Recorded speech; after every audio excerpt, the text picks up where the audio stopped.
Calon Presiden nomor urut 1 Anies Baswedan dilaporkan oleh Pendekar Hukum Pemilu Bersih ke Badan Pengawas Pemilu atau Bawaslu RI. Anies dituding melontarkan pernyataan-pernyataan yang menyerang calon Presiden nomor urut 2 Prabowo Subianto dalam debat Capres hari Minggu lalu.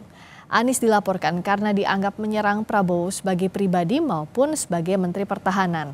Saat debat, Anies menyinggung Prabowo soal kepemilikan lahan 340.000 hektar dan anggaran ratusan triliun rupiah untuk pembelian alutsista bekas.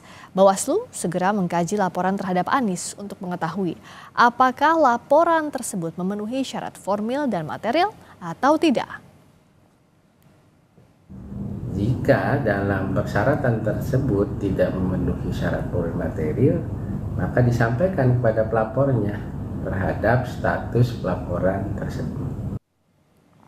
Sebelumnya dalam debat, Anies Baswedan mengkritik anggaran Kementerian Pertahanan. Anies lalu menyinggung terkait nasib tentara yang tidak memiliki rumah dinas. Padahal Menteri Pertahanan disebut memiliki lahan seluas 340.000 hektar. Ironisnya, Kementerian Pertahanan menjadi kementerian yang dibobol oleh hacker di 2023. Sebuah ironi, karena itu kita ingin mengembalikan dan 700 triliun anggaran Kementerian Pertahanan tidak bisa mempertahankan itu, justru digunakan untuk membeli alat-alat alutsista yang bekas. Di saat tentara kita lebih dari separuh tidak memiliki rumah dinas, sementara menterinya punya, menurut Pak Jokowi, punya lebih dari 340 hektar tanah di Republik ini. Ini harus diubah. Terima kasih. Sebelum saya menjawab pertanyaan itu, saya mengklarifikasi tadi data yang meleset. Maaf Pak Prabowo, angkanya terlalu kecil.